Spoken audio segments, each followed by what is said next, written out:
इस कार्यक्रम के प्रायोजक हैं श्रीमान महेंद्र कुमार जी गंगवाल, श्रीमती कुसुम जी गंगवाल, श्रीमान राहुल जी गंगवाल, श्रीमती सुनीता जी गंगवाल, श्रीमान विनीत जी गंगवाल, श्रीमती रीना जी गंगवाल, कुमारी गाथा धार्मिक, कुमारी नयानशी, कुमारी रिविधा, कुमारी आर्या, कुमारी ईशना एवं समस्त गंगवाल परिवार, श्यामनगर, जयपुर, राजस्थान। संयम प्रकाश नाम का ये ग्रंथ है। आचार्य महाराज सूर्य सागर जी साहब द्वारा लिखी गई यह सुंदर अनुपम रचनाएं हैं।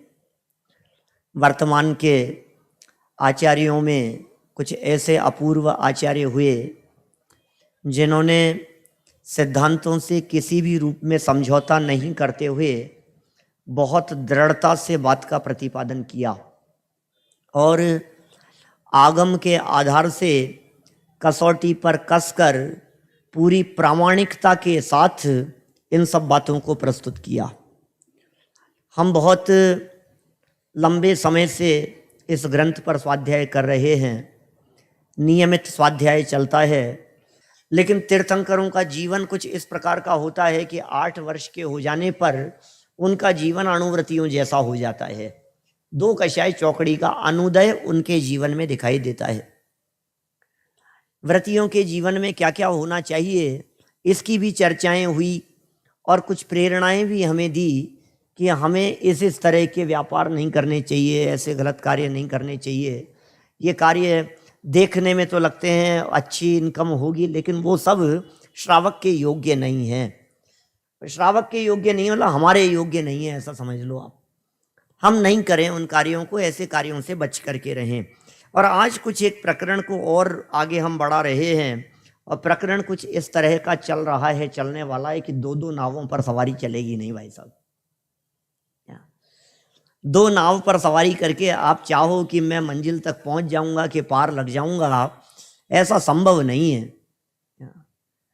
माने आपको निर्णय करना पड़ेगा कि आपको कहाँ जाना है और क्या करना है। अभी हमारे लाइफ में निर्णय नहीं है।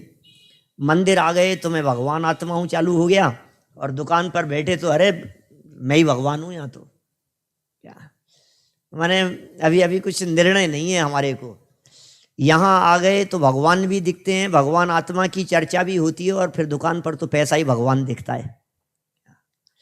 फिर तो ग्राहक भगवान दिखता है ना। ग्राहक में देवता नजर आते हैं, भगवान नजर आते हैं। बोले ये डबल रोल नहीं चलेंगे क्या, ये 2 गेम नहीं चलेंगे। ये बात कुछ यहाँ कहना चाहते हैं। सुंदर चर्चा है, 613 नंबर का पेज है, जहाँ प्रकरण अपन ने छोड़ा था वहीं से आगे बढ़ाएंगे अपन।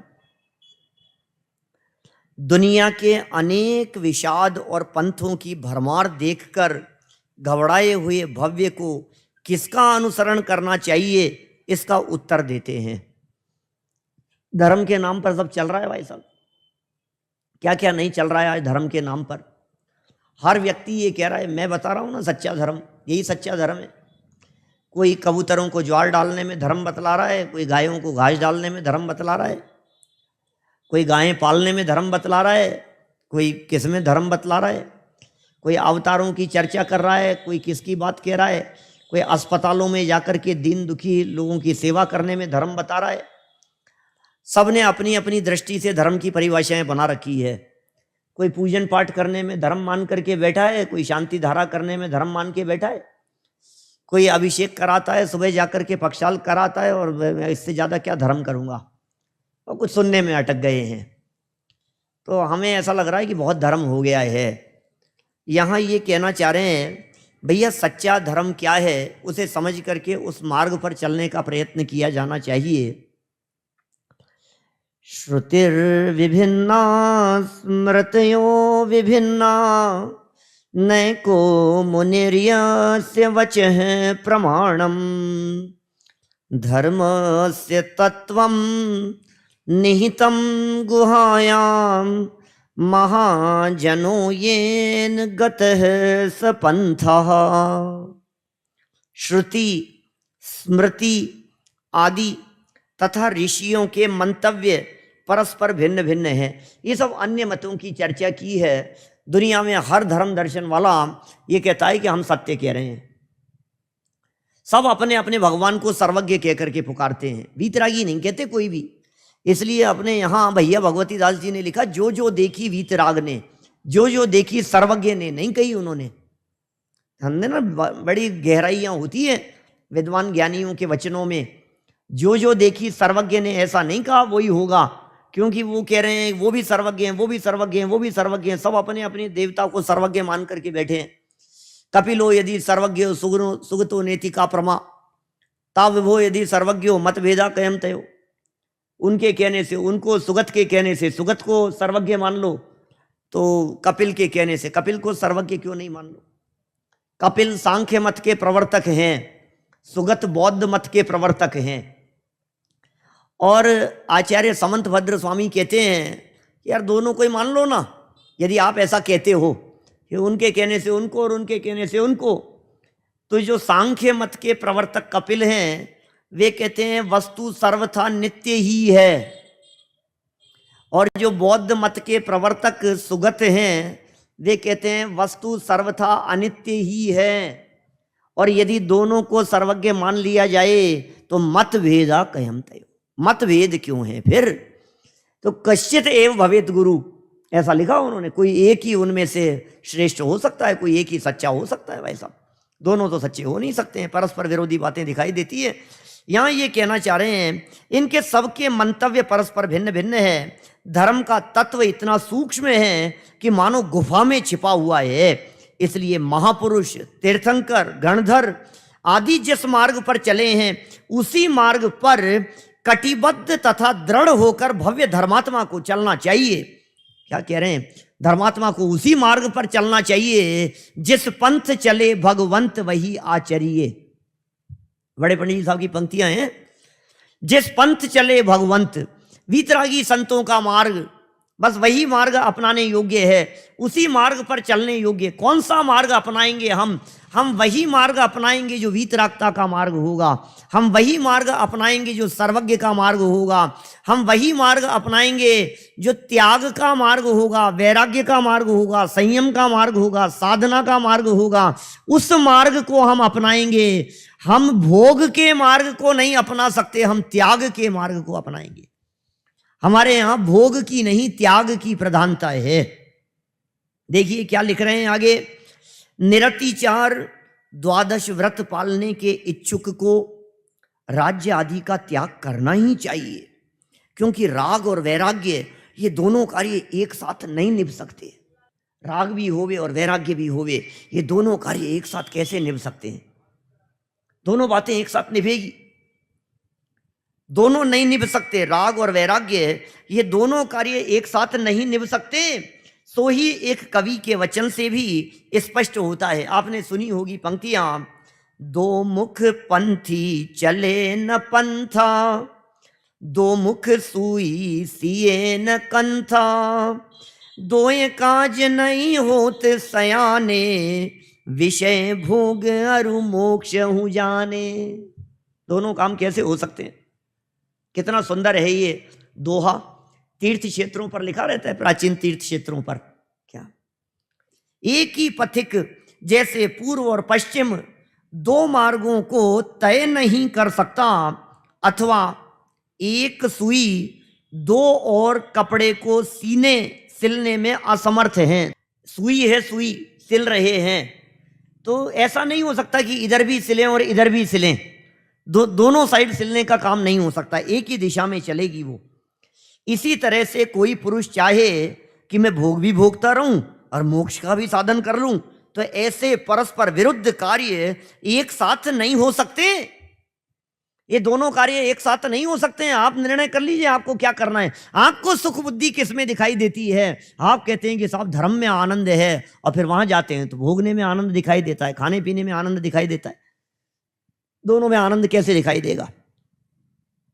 आनंद तो एक ही जगह पर होगा ना, या तो भोग में आनंद होगा तो त्याग में नहीं होगा, और त्याग में होगा तो भोग में नहीं होगा, वैराग्य में होगा तो राग में नहीं होगा, और राग में होगा तो वैराग्य में नहीं होगा। दोनों परस्पर विरोधी मार्ग हैं, दोनों बातें एक साथ नहीं चल सकती हैं। और हमारे जीवन में ऐसा लगता है दोनों, अरे अपन तो भाई बैलेंस करके चलते हैं। बहुत सारे लोग मिलते हैं, बैलेंस चलता है, बैलेंस है हमारे जीवन में, तो कैसा बैलेंस है, उधर भी नाच लेते हैं इधर भी नाच लेते हैं।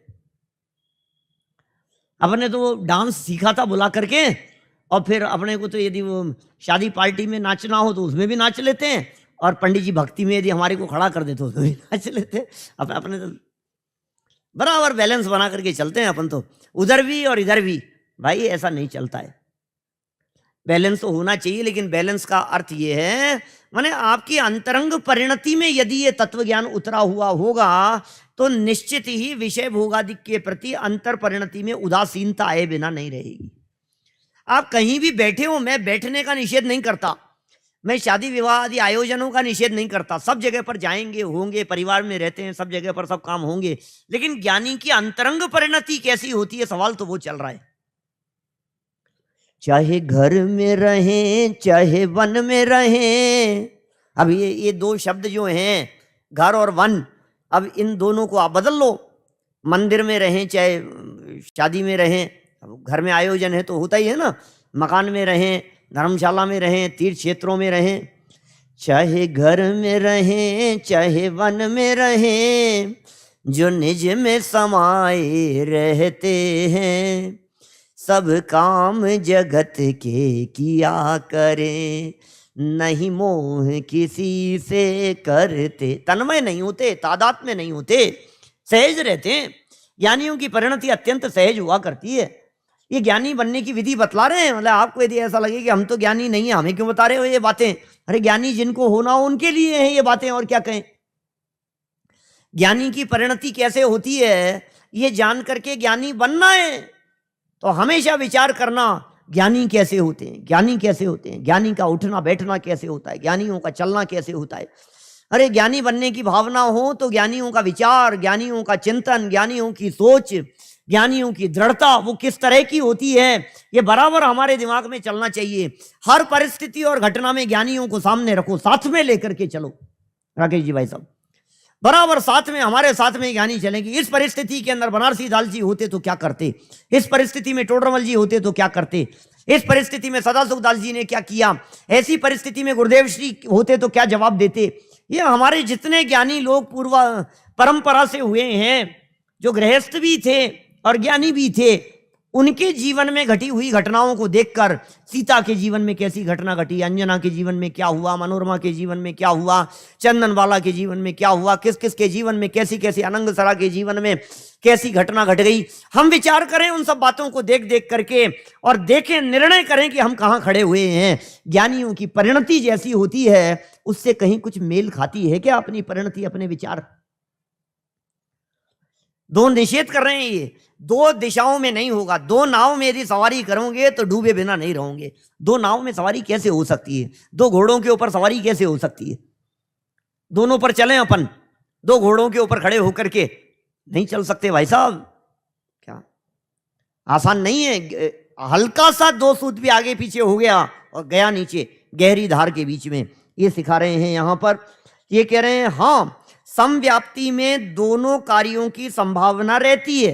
ध्यान देना क्या कह रहे हैं, समव्याप्ति में, समव्याप्ति में जहां दोनों कार्यों की संभावना रहती है, किंतु भोगने और मोक्ष की परस्पर में विषम व्याप्ति है, ये समव्याप्ति नहीं है।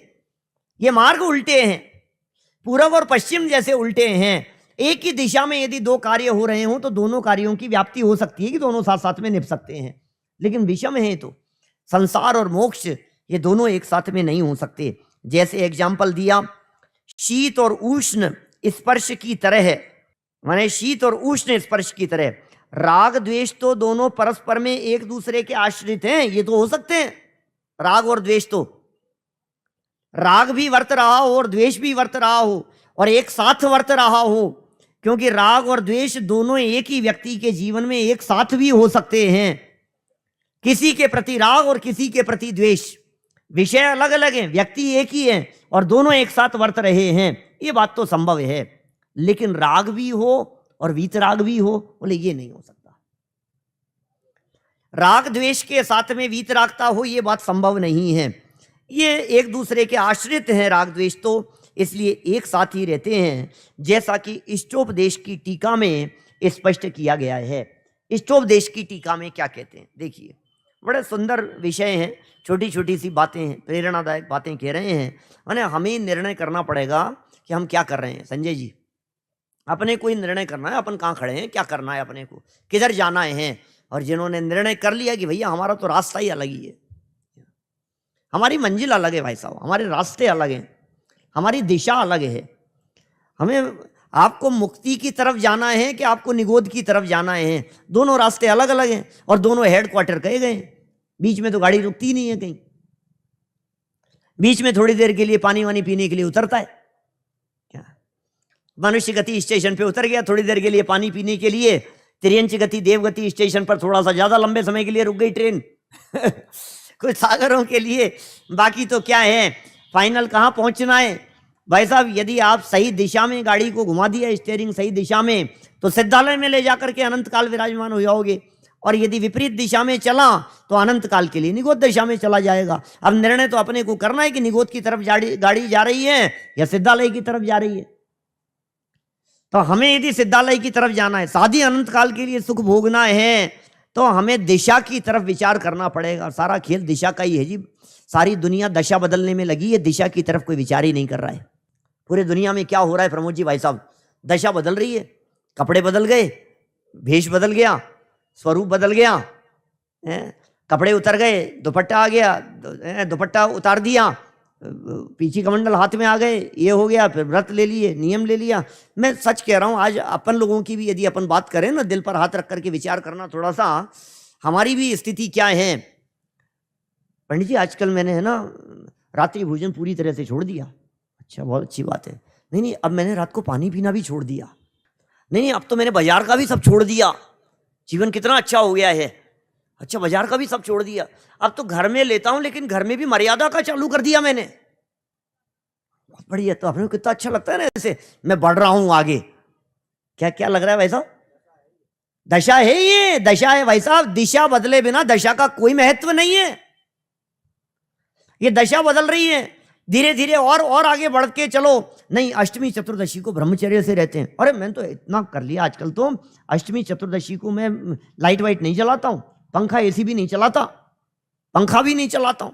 आजकल तो अष्टमी चतुर्दशी को मैं चटाई पर सोने लग गया हूं। लकड़ी का पाटा रखा हुआ है, अष्टमी चतुर्दशी को पाटे में सोता हूं। आजकल तो मैंने ये सोच लिया है सफेद ही कपड़े पहनने बस। अब आजकल कलर का भी त्याग कर दिया मैंने, बस सफेद ही पहनता हूं मैं तो। मेरे को तो कितना अच्छा लगता है। अब ये जो है ना बांधने बांधने का, और ये अब तो दुपट्टा अब तो ओढ़ने लग गए बस। आप किस दिशा में जा रहे हैं? आप जिस दिशा में पहुंचेंगे उस दिशा में पहुंच करके पीछे कमंडल तक आ जाएंगे। मुनिव्रत धार अनंत बार ग्रेवेक उपजायो, वहां तक पहुंचेंगे आप। अनंत बार किया है और हम संतुष्ट हो रहे हैं इस चीजों में। दो चार लोग मिल जाते हैं, वो तारीफ कर देते हैं, और बहुत अच्छा यार, बहुत अच्छा भाई साहब, इनका तो आचरण देखो। ये तो, और खुद को भी लगता है मैं बहुत आगे बढ़ गया हूं। यहां क्या कह रहे हैं? पहले दिशा बदलो। दिशा बदलने के बाद यदि दशा एक एक कदम भी बढ़ेगी तो मंजिल मिल जाएगी। और दिशा बदले बिना दशा कितनी भी तेजी से बदल रही हो, मंजिल की प्राप्ति कभी नहीं होगी। दिशा बदलने के ऊपर जोर दे रहे हैं। निर्णय करो हम कौन सी दिशा में जा रहे हैं। देखिए लिख रहे हैं यहां पर, यत्र राग है पदम धत्ते द्वेषस्तत्रेति निश्चयः उभावे तौ समालंब्य विक्रमत्यधिकम मनः। जहां राग है वहां अवश्य द्वेष है। ओहो, हर राग अपने में द्वेष लिए हुए बैठा है। सारी दुनिया ये कह रही है राग करो, द्वेष मत करो, द्वेष मत करो। द्वेष को सारी दुनिया बुरा कह रही है। हमारे भगवान ये कह रहे हैं कि द्वेष तो सारी दुनिया छुड़ा रही है, तुम राग छोड़ने की बात सोचो। राग छूटेगा, द्वेष तो अपने आप ही छूट जाएगा। द्वेष छोड़ने की बात तो हिंदू मुसलमान जैन अजैन सब सिख ईसाई सब कर रहे हैं, लेकिन आचार्य देव यहाँ वीत द्वेष नहीं कह करके वीत राग की बात करते हैं। हमारे भगवान वीत रागी क्यों है? वीत द्वेषी नहीं है क्या? अकेला राग ही गया है क्या? द्वेष नहीं गया है क्या? यदि वीत द्वेष लिखा होता यदि हमारे भगवान को, तो ये जीव राग को कभी नहीं छोड़ने की बात करता। हमारे भगवान तो वीत राग हैं भाई, वीत राग हैं हमारे भगवान तो। यहां द्वेष का तो काम ही, जब राग मात्र को स्थान नहीं है तो द्वेष को कहां स्थान हो सकता है? राग द्वेष, जहां राग द्वेष की गंध नहीं, और राग जहां है, दादा ने तो ये सिद्ध करते हैं। अहिंसा वाला प्रवचन दादा का बहुत प्रसिद्ध है, सबने ही सुना होगा मैं समझता हूं। दादा का अहिंसा का प्रवचन 100 से ज्यादा बार किया है दादा ने उस प्रवचन को। सेम प्रवचन अभी भी किया था 10 दिन पहले भी। तो वो उस प्रवचन में वो बहुत स्पष्ट करते हैं कि जगत में जितनी भी हिंसा हो रही है, जगत में जितने भी विवाद हो रहे हैं, जगत में जितने भी झगड़े हो रहे हैं, सभी झगड़ों की जड़ द्वेष नहीं है, क्रोध नहीं है, राग है मूल में। इसलिए आचार्यों ने लिखा, आगे चल करके इसमें पंक्ति आने वाली है, या तो आज आ जाएगी नहीं तो कल पढ़ेंगे। ये राग आग दहे सदा, ये राग आग है भाई साहब, क्या द्वेष नहीं। द्वेष तो सारा जगत कह रहा है। राग की आग में, द्वेष की कीच में, फंस गया बीच में क्यों संभलता नहीं। क्या राग की आग में फंसा हुआ है, जल रहा है। ये जलन नहीं दिखती है, ये राग की आग नहीं दिखाई देती है हमारे को, ये राग की आग की तड़पन नहीं दिखाई देती है। उसके संबंध में कह रहे हैं, जितने इतिहास में युद्ध हुए हैं आज तक, जर, जोरू और जमीन 3 कारण मुख्य कहे जाते हैं, और ये तीनों ही के प्रति राग युद्ध का कारण होता है। मैं वो सब तर्क, अभी वो दादा वाला प्रवचन 10 मिनट चल सकता है ऐसे कैसे, पूरे सब दिमाग में वो सब तर्क युक्तियां और सारी बातें हैं। महाभारत का युद्ध कैसे हुआ, रामायण का युद्ध कैसे हुआ, और धन के पीछे तो भाई भाइयों को लड़ते हुए सब देखते ही हैं, ये सब दिखता ही है। रामचंद्र जी को तो सीता जी के प्रति राग था ही, रावण को भी कोई द्वेष नहीं था। क्या राग ही तो था, वो भी तो पटरानी बनाना चाहता था। माने मूल में तो राग ही कारण है। ये कह रहे हैं जहां राग है वहां अवश्य द्वेष है। इन दोनों के आधार से मन में विकार होता है, राग और द्वेष दोनों के आधार से। जिन गृहस्थों के घर में परंपरा से खेती का कार्य होता चला आया है, जिन गृहस्थों के घर में, साहब ये तो हमारे खानदानी काम है, खेती चली आई है, पिताजी के समय की चली आ रही है, वे भी जब व्रत धारण करें तब उस कार्य को अपने अन्य कुटुंबियों के सुपुर्द करके स्वयं 12 व्रत धारण करें तथा त्रस हिंसा प्रत्यक्ष होवे ऐसे कार्यों का सर्वथा त्याग कर देवें।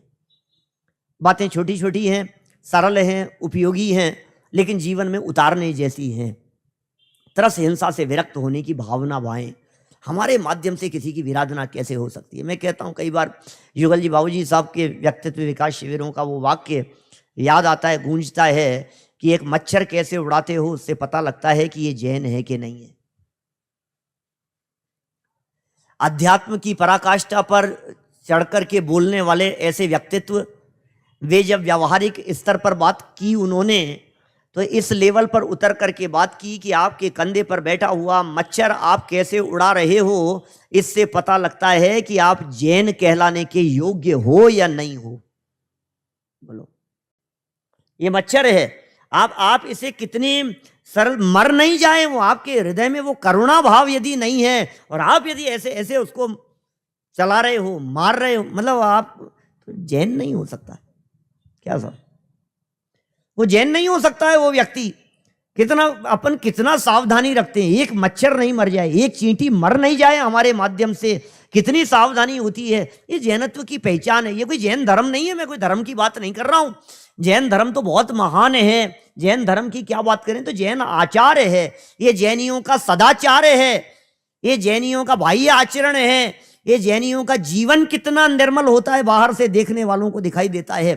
तो वो चर्चा चल रही, चरणानुयोग का ग्रंथ है, चरणानुयोग की बातें हैं। जिनका चरणानुयोग ही अच्छा नहीं है, उनके द्रव्यानुयोग की बातें, श्रद्धा की बातें कैसे पवित्र निर्मल हो सकती है। इस कार्यक्रम के प्रायोजक हैं श्रीमान महेंद्र कुमार जी गंगवाल, श्रीमती कुसुम जी गंगवाल, श्रीमान राहुल जी गंगवाल, श्रीमती सुनीता जी गंगवाल, श्रीमान विनीत जी गंगवाल, श्रीमती रीना जी गंगवाल, कुमारी गाथा धार्मिक, कुमारी नयांशी, कुमारी रिविधा, कुमारी आर्या, कुमारी ईशना एवं समस्त गंगवाल परिवार, श्यामनगर, जयपुर, राजस्थान।